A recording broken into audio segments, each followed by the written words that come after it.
Welcome to Restoria. I'm Edward, and this is your quiet place for gentle bedtime stories. Get comfortable, take a breath, and let the story ease you into sleep. The Station Above the Clouds. The assignment came on a Tuesday in November, printed on a single sheet of paper slipped into Milo's pigeonhole at the bottom of a stack of memos he hadn't read. He almost missed it. He almost filed it under the pile of things he'd deal with later, which was a pile that had been growing since September and showed no signs of stopping. But something made him pause. The words "mountain station" caught his eye, and he unfolded the sheet properly, and he read it twice. The National Weather Service was requesting a junior field officer to staff the Arnfeld Summit Station for the winter season. 14 weeks, high altitude, snowbound conditions after December. The position involved taking instrument readings 3 times daily, logging barometric pressure, wind speed, and temperature, uploading data to the central server each evening, and maintaining the equipment in working order. There would be no team. There would be no rotation. There would be one relief visit. In January, weather permitting, Milo set the sheet down on his desk. He looked out the window of the open plan office where 12 people sat in rows, typing. Someone was on a call. Someone else was heating something in the microwave that smelled of artificial cheese. The strip lighting above him buzzed at a frequency he had long since stopped noticing. He picked the sheet back up. There was a note at the bottom in handwriting, not print. It said, "If no one volunteers by Friday, we'll have to assign." Thought someone might like the change of scene. Milo was 24. He had been working at the regional office for 11 months. He had a desk and a password and a lanyard he kept forgetting to wear. He had a flat in the city that cost more than it should, and a housemate he barely saw, and a subscription to a streaming service he watched for 20 minutes before falling asleep most nights. He emailed the coordinator before lunch. He drove up on the 1st of December. The road climbed steadily from the valley town, winding between bare-limbed larches, past a hamlet of 4 stone houses, past a farm with a collapsed wall where a handful of sheep stood still as furniture in the field. The higher he went, the quieter the world became. By the time the tree line thinned and the road became a track, there was nothing behind him but cloud. The city existed somewhere down there, in the gray. He couldn't quite believe it. The station sat at the end of the track, a squat building of dark timber and corrugated metal, painted a faded red that had gone almost brown with age and weather. It had 3 rooms, a main working space with the instrument desk and the radio, and a narrow bed in the corner, a small kitchen with a gas hob and a kettle, and a shelf of tinned goods left by the previous occupant, and a bathroom with a shower head that wheezed when the hot water took a moment to arrive. There was a wood burner in the main room, a good solid one, iron, deep-bellied. Beside it, a stack of logs that reached almost to the ceiling, the wood dry and pale, smelling faintly of pine.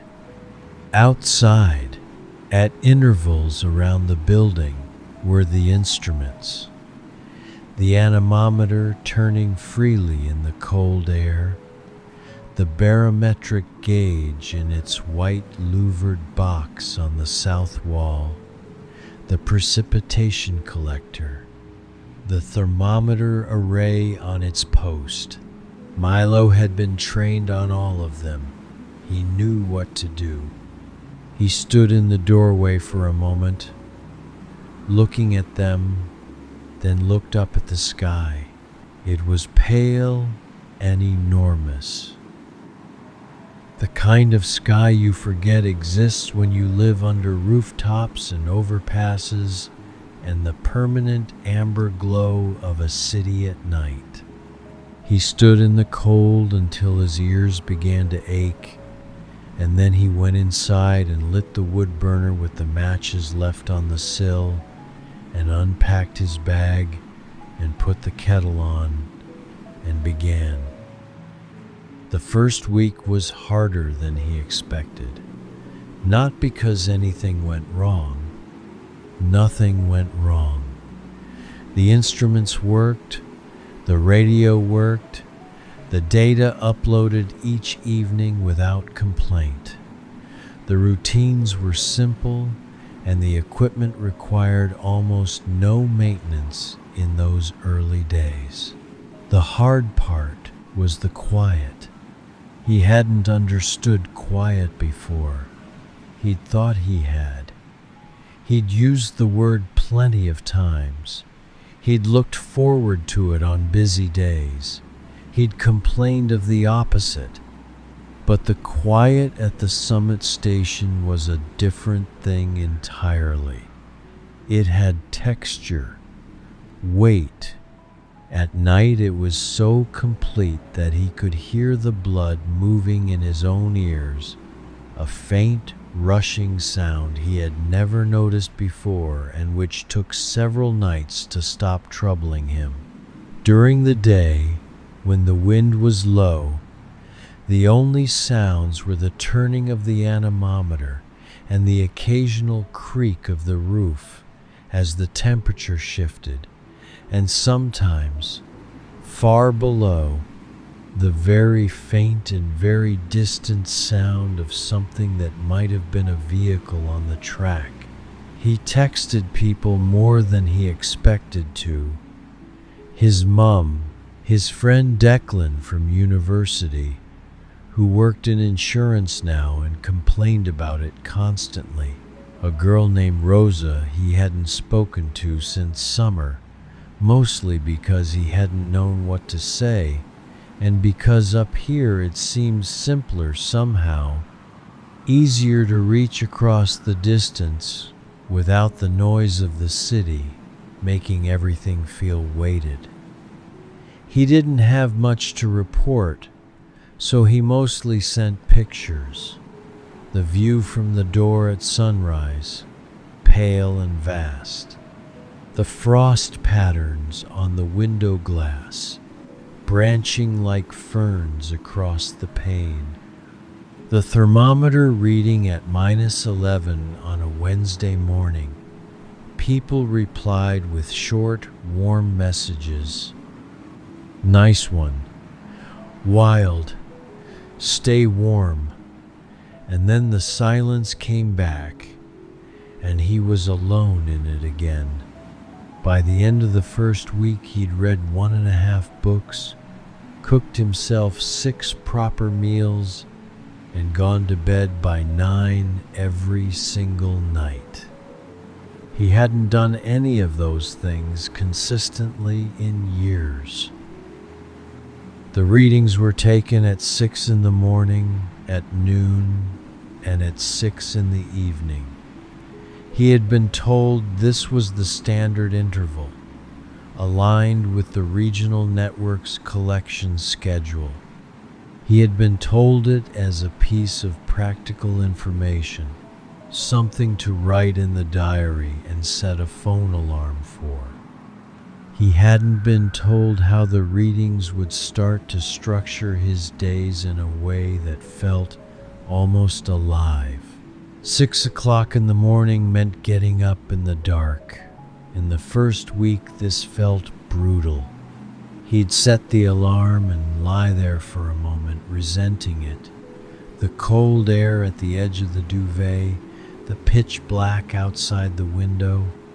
Then he'd get up, pull on the layers, thermal base, fleece, the heavy waterproof jacket, hat, gloves, unlatch the outer door and step out into whatever the night had left behind.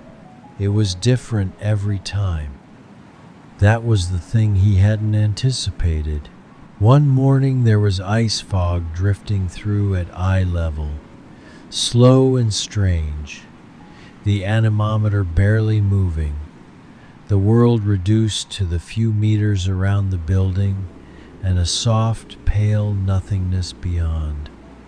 Another morning the stars were still out, bright and close in a way they never looked from below, and he stood for longer than necessary, just looking up, his breath rising in small, steady clouds. One morning there was a wind so sharp and direct that he had to brace against the wall just to reach the thermometer array, leaning into it at an angle, eyes streaming. One morning, a week and a half in, there was snow. Not falling already fallen, deep and undisturbed, covering everything in a smooth white that made the landscape completely new. He took his readings, recorded them carefully in the logbook, and stood in the doorway for a while watching the light change as the sun came up behind the eastern ridge. The snow turned from blue to lilac to pale gold, the gradient shifting slowly and continuously, a thing you could only see if you were patient enough to stay still for it. He had nowhere else to be. He just watched it happen. The noon readings were their own particular thing. By midday, there was something like warmth in the sun when the sky was clear, thin and fleeting but real, and he'd often stand outside for a few minutes after recording the data, face tilted up toward it. The air at altitude smelled clean in a way that still surprised him. Even after the first weeks, not fresh in the way people say when they mean pleasant, but genuinely clean, as though all the things that made city air complicated had simply been left behind at the tree line.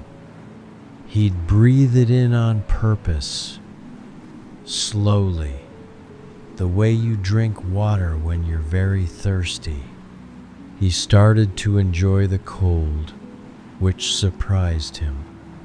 Not in the way someone who grew up in mountains enjoys it, with knowledge and ease, but in the way of something discovered.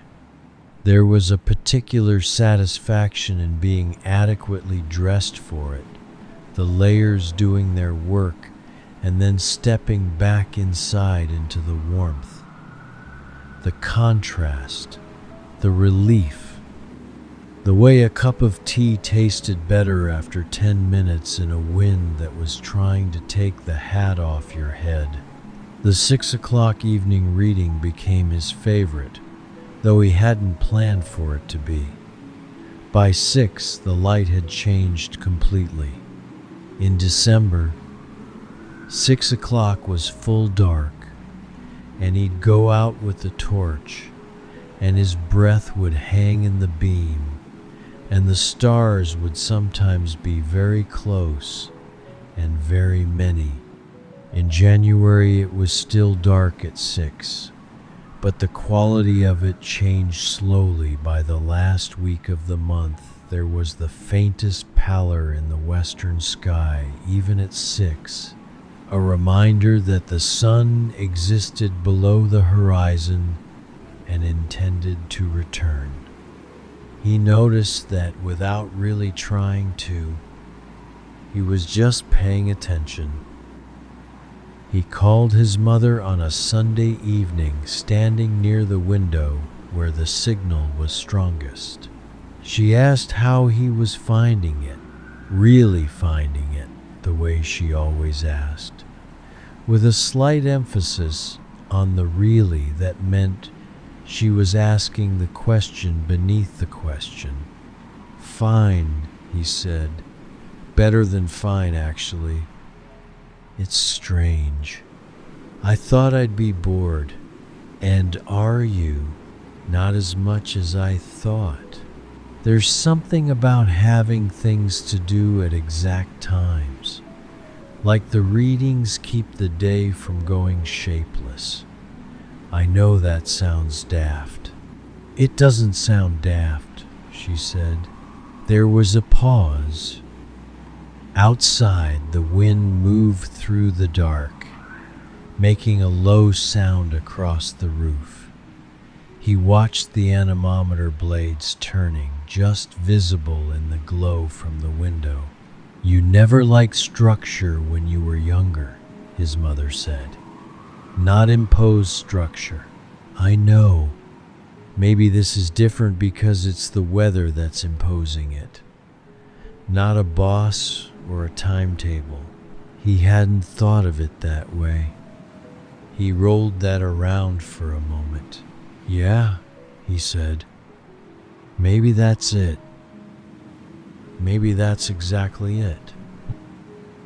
December moved slowly and completely. He found that he didn't mind.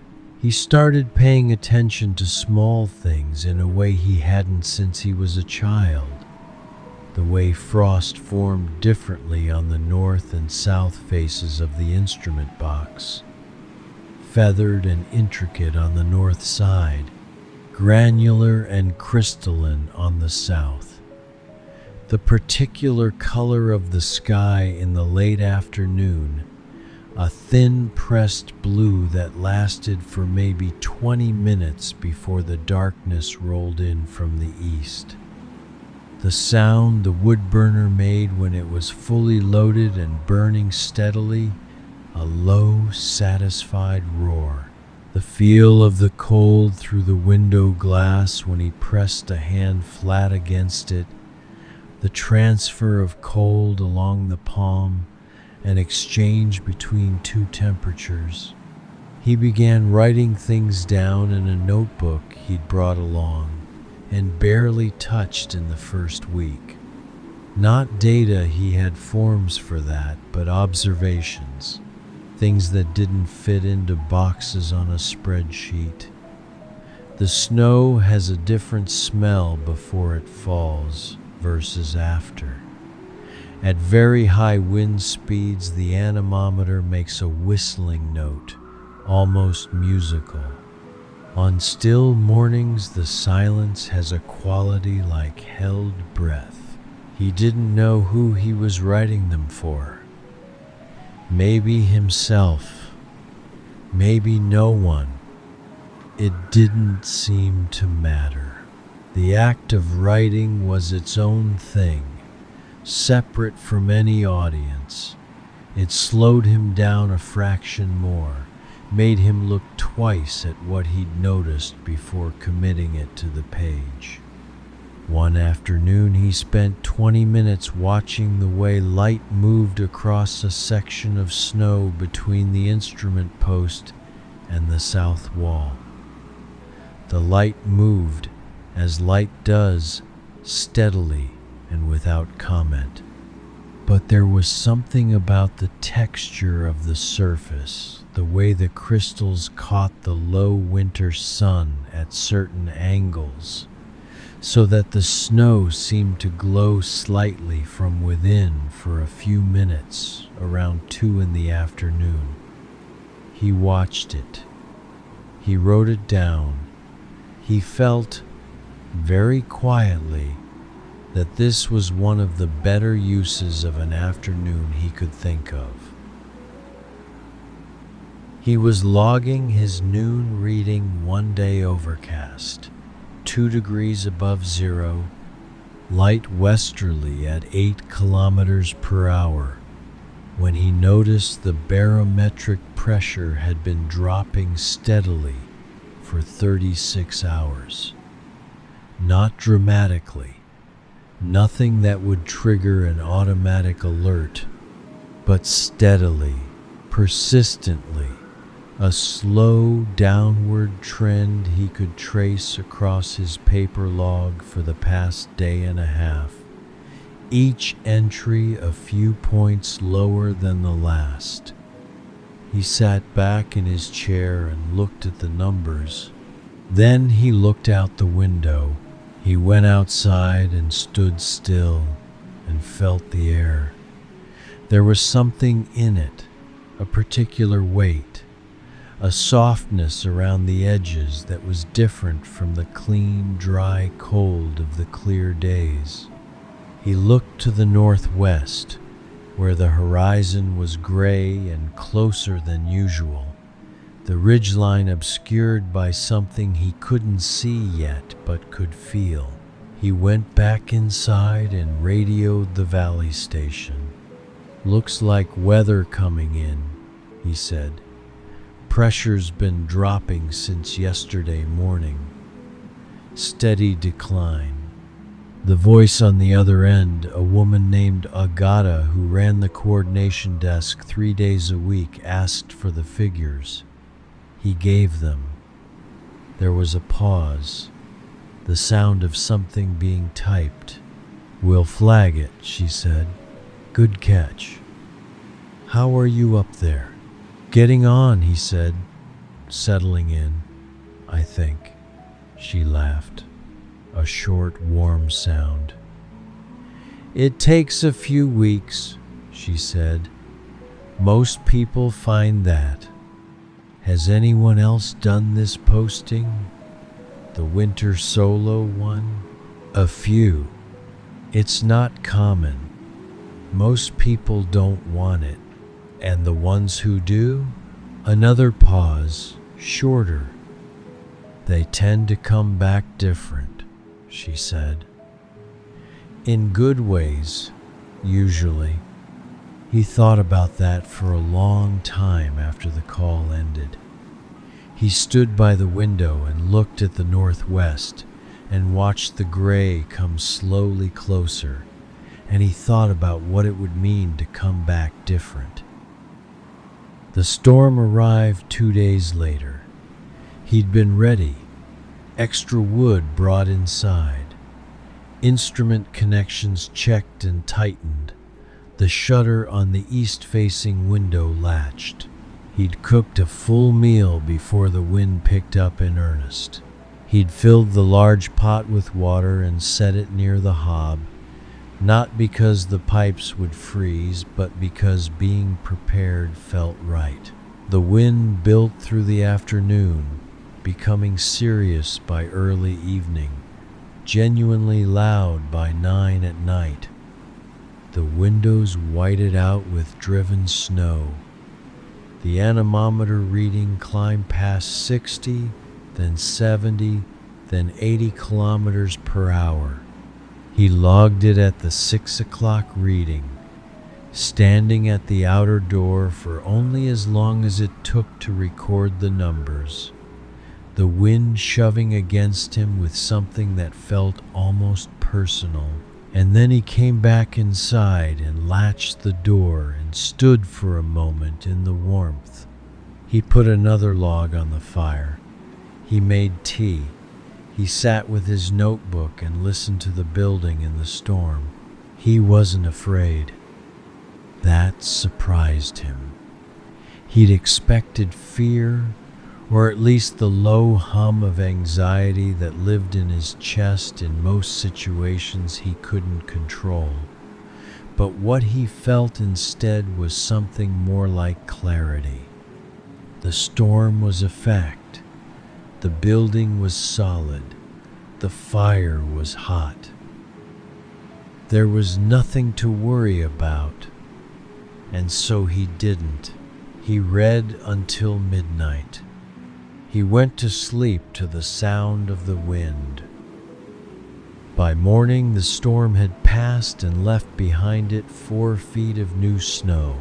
The sky was intensely clear, a blue so deep it was almost green at the edges, the kind of blue you only see after a storm has scoured the air clean of everything it was carrying. Milo put on every layer he owned and stepped outside into a silence even deeper than the usual silence, as though the storm had taken extra sound away with it as it left. The world was completely white and completely still. The drifts had buried the bottom of the instrument box and reached halfway up the woodpile shelter. His breath came in long plumes that dissipated slowly in the still air. The anemometer was motionless. Everything had been rearranged, the landscape redrawn in the night, familiar shapes made unfamiliar. It was beautiful in the way that very simple things can be beautiful, not ornate or complex, just purely itself. He dug a path to the instrument box with the shovel from the equipment shed. He took his readings. He uploaded the data. Then he made porridge and sat at the desk with the window in front of him and just looked at the mountain, at the white slopes and the dark rock showing through on the steepest faces, at the light moving across it all. He thought, I have never been so present in a place. He wasn't sure he'd ever thought something quite like that before, but it was true. Christmas came and he was still there, which he'd known would happen and which turned out to be perfectly fine. He had a phone call with his family in the evening, his parents, his sister, the background noise of his grandmother's television, someone laughing in another room, and it was warm and near and oddly clear, all that distance somehow making the voices sharper rather than fainter. He talked more easily than he usually did at family gatherings, maybe because he was sitting in the quiet with nowhere else to be, no party to get to, no polite exit to plan. He'd bought himself a small thing before leaving the city, a bar of very good chocolate wrapped in gold foil, and he ate it slowly in front of the wood burner after the call ended, watching the flames, one square at a time. It tasted extraordinary. He sat for a long time after finishing it, just with the fire and the quiet and the feeling of a day well and simply spent. January brought the hardest cold. The thermometer dropped to -16 one morning and held there for 3 days, a solid, unmoving cold that made the air hurt to breathe and turned the snow's surface into something hard and blue-gray and glittering. He layered up more carefully for those readings, pulled the scarf up over his face, kept his time outside as brief as the job required. Back inside, the warmth of the main room hit like a solid thing, a wall of it. He drank more tea than he had ever drunk in his life. He found that he had opinions about it now, the ratio of steep time to water temperature, the exact amount of milk, which mug sat better in the hand on a cold morning. These were not important things, but they filled the quiet days with a kind of gentle consideration, a small practice of noticing what was good. He wrote in the notebook every day, sometimes just a line or two, sometimes several pages. He wrote about the instruments, what the pressure trends were telling him. He wrote about the light. He wrote about memory sometimes, things that surfaced in the quiet, the way they do when there's nothing to crowd them out. A trip he'd taken with his father when he was 9, walking in hills that were nothing like this but hills nonetheless. The smell of his grandmother's kitchen on winter evenings, something baking, a radiator ticking. Small things, warm things, things he hadn't thought about in years and hadn't known he still carried. The relief visit came in the 3rd week of January, on a clear, bright day when the snow was firm enough for the truck to make it up the track. The man who came was called Franz, from the maintenance division, 50s, broad-shouldered, a gray beard trimmed short. He checked the instruments, replaced a worn seal on the precipitation collector, and refilled the propane tank. He brought fresh supplies, bread from the Valley Bakery, still faintly warm, sharp cheese, a crate of tinned goods, a bag of apples, and a flask of good coffee that Milo accepted with more gratitude than he'd expected to feel. They sat at the instrument desk and drank the coffee together, and Franz looked at Milo's paper logs, the meticulous handwritten records he'd kept in parallel with the digital uploads. Every reading in clean columns, running notes in the margins where he'd recorded anomalies or observations that didn't fit the numbers. "You've been busy," Franz said. "It helps to write things down," Milo said. "Makes the readings feel like they mean something. Not just numbers going into a system." Franz nodded slowly, turning the pages. Then he said, "We had a fellow up here about 8 years ago, winter posting, similar to yours. He kept logs like this, 6 notebooks by the end. He turned that data into a paper on microclimate variation at high altitude. Got published." Milo looked at his notebook. He hadn't thought of it that way. He'd just been keeping track. "I'm not a scientist," he said. "You don't have to be," Franz said. "You just have to pay attention. And you've clearly been doing that." After Franz left, the silence came back. But it felt, if anything, warmer than before. February. The days lengthened, almost imperceptibly at first. Then, noticeably, he started to see it at the evening reading, the darkness coming a few minutes later each week, a fraction of light clinging to the western horizon that hadn't been there in December. By mid-February, there was a quality to the late afternoons that suggested something without naming it. The season turning, slowly, far below. Up here, everything was still white, still cold, but the light knew. He noticed the snow changing, the surface crusted during cold, clear nights and softened in the afternoons, and on the warmest days there was a faint dripping from the overhanging edge of the roof, one drop every few seconds, a small and determined sound.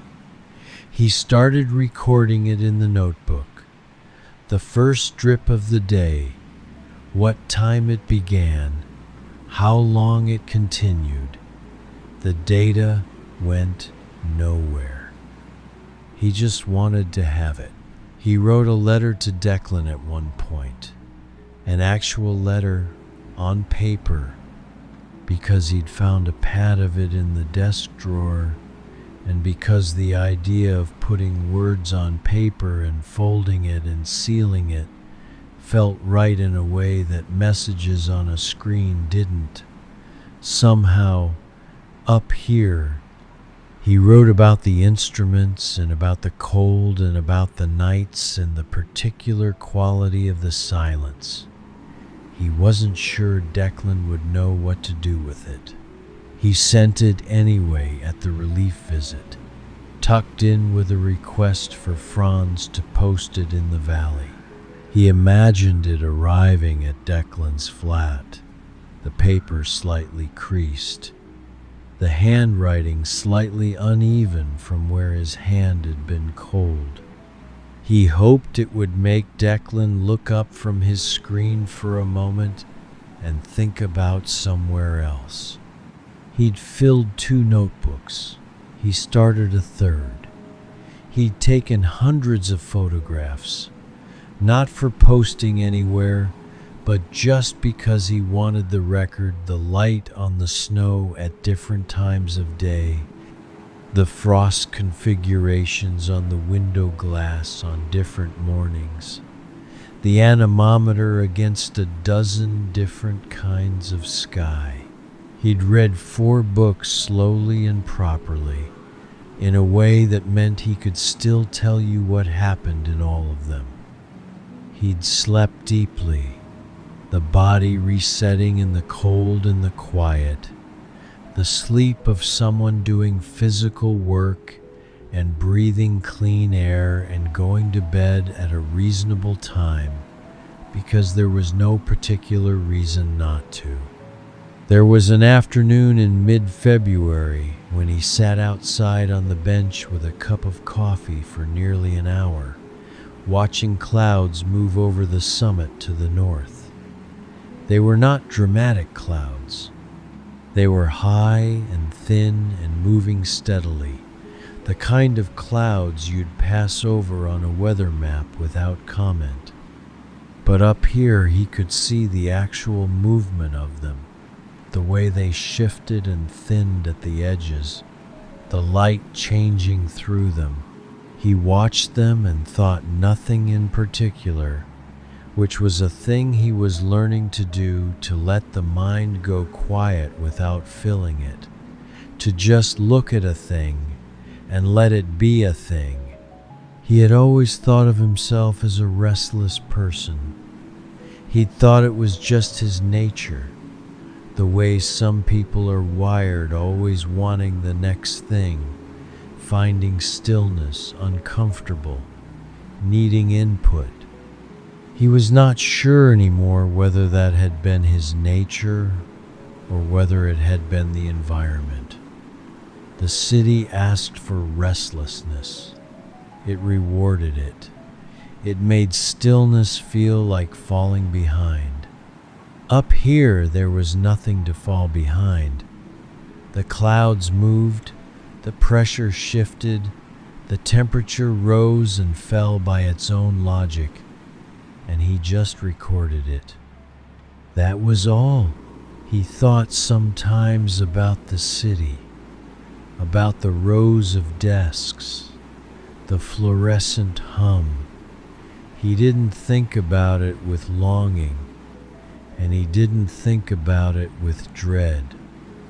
He thought about it the way you think about a room you'd left and weren't sure exactly how you felt about returning to. Not unkindly, just honestly, with a kind of clear-eyed distance that hadn't been there before. He had started, in the evenings, to plan nothing. Not deliberately. It wasn't a practice he'd named or decided on. He just found that after the 6 o'clock reading and the data upload and the evening meal, there was no particular pull toward anything. He didn't reach for his phone to check what was happening somewhere else. He didn't feel the low background static of things he should be doing. He sat. He read sometimes. He watched the fire. He wrote a few lines in the notebook. Sometimes he just sat and did nothing at all, and the nothing was comfortable. The way an old chair is comfortable, not because it's new or exciting, but because it fits you and asks nothing of you. One evening in late February, he was sitting at the instrument desk after the 6 o'clock reading. Data uploaded, log written up, wood burner lit, the tea going cold in its mug. He had a book open, but he wasn't reading it. He was watching the sky. The sky through the window was doing something extraordinary. A long, slow gradient from deep gold at the western horizon, up through amber, and then a thin band of rose, and finally the blue of altitude at the top, all of it crisp and completely still. The ridgeline cut cleanly across the lower third of the window frame. He sat and looked at it for a long time without moving. He thought about what Agata had said. They tend to come back different. He hadn't understood what she meant at the time. He thought he was beginning to understand it now. Not that he had changed in some dramatic way. Not that he'd had revelations or breakthroughs or clear moments of crisis and resolution. Nothing like that had happened. What had happened was smaller and more durable than that. He had learned that he could be still. That had been the discovery, if he had to name it. Not stillness as absence or emptiness or blankness, but stillness as presence. The ability to be in a place fully, to do one thing at a time, to let the hours have their shape without trying to fill or accelerate or escape them. He hadn't known he didn't have that before. He'd thought he did. It turned out it was something you learned, slowly, by having the conditions for it and nowhere else to be. He looked at the sky until the gold went out of it, and the rose faded and the blue deepened into the first dark of the evening. The stars began to appear, one by one, unhurried. He watched them come. The last week came, and he prepared to leave in the way he'd prepared for everything up there, methodically, without rush. He cleaned the equipment and noted its condition in the handover log. He wrote up his observations for whoever came next. Not just the technical notes, but the practical ones. Which angle the shutter needed to be latched from, how long the shower took to run warm, the best spot near the window for the strongest radio signal in the evening. Small things, useful things, the sort of knowledge that accumulated in a body through weeks of doing. He left the woodpile stacked neatly. He left the kitchen clean. He left a single sheet of paper on the instrument desk. The noon light on the southeast snowfield is worth watching. The anemometer hums in northeast winds. The stars are good here. He wasn't sure why he wrote it. but it seemed right to leave something behind. On the last evening, he sat outside for a while, on the wooden bench bolted to the south wall of the building. It was cold, but not bitterly, so the cold of late February, carrying the first distant softness of something coming, a degree or two less sharp than January had been. The sky was clear, the stars were out, and because the air was still and he was high and the valley lights were 40 kilometers below him, they were extraordinary. The Milky Way was a visible band across the dark, something he'd only ever seen clearly in photographs before this winter. He could see it now with his own eyes, wide and diffuse and unhurried. A river of light that had nothing to do with him and no awareness of being watched.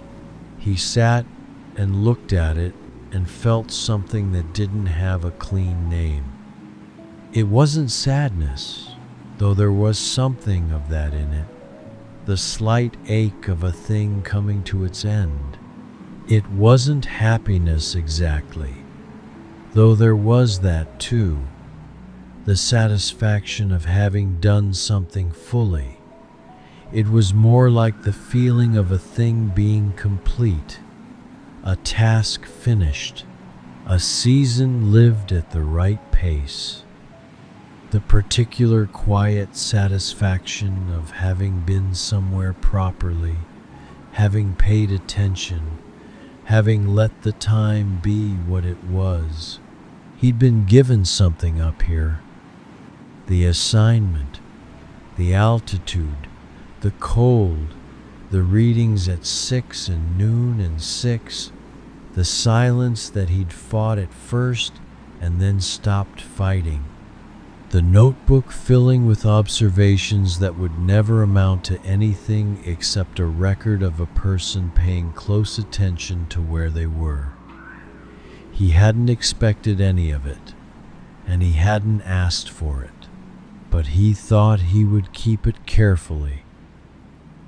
The way you keep something that you know is rare and that you might not find again in the same form. He drove down the following morning in thin winter sunshine.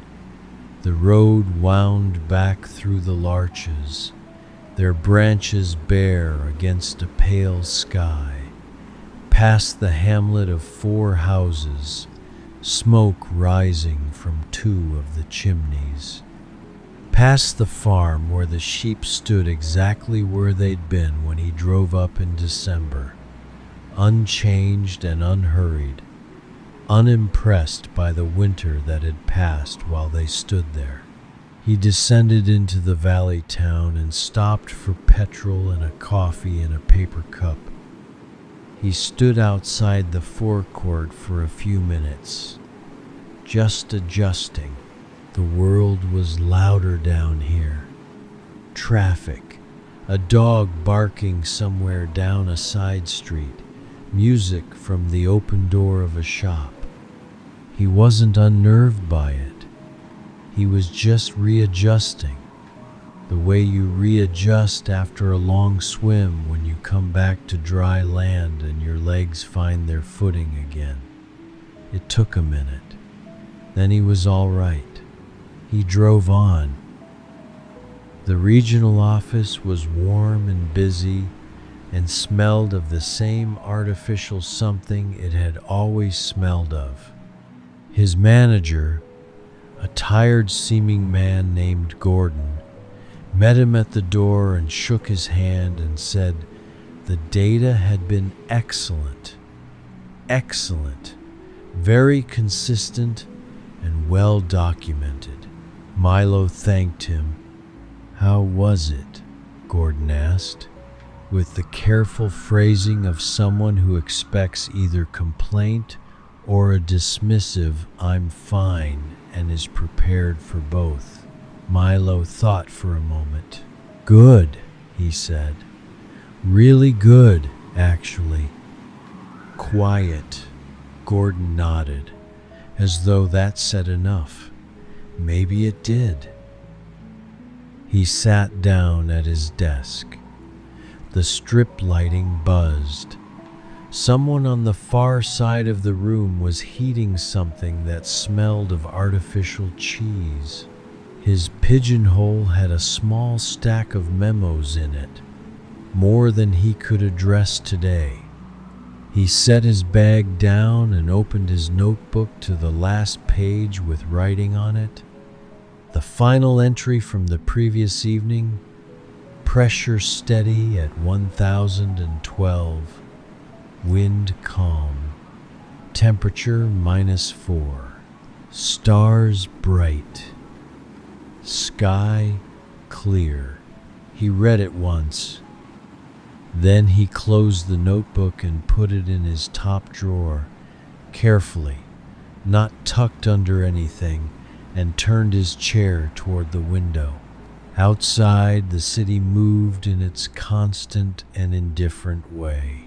A delivery van, pedestrians in winter coats, a cyclist in yellow going the wrong way up the street, pigeons circling a rooftop across the road. He watched it for a minute, not with longing and not with dread. He was here. He was back. He was all right. More than all right. Steadier.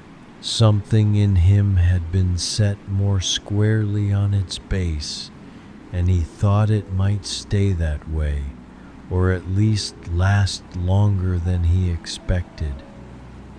And somewhere above the clouds, the anemometer turned in the wind, patient and precise, measuring a sky that no one was watching. The barometric pressure held steady. The thermometer read what it read. The stars waited for evening, as they always did, with no particular sense of waiting. The mountain kept its silence, the way mountains do, unhurried and complete, with no particular need to be anywhere other than exactly where it was.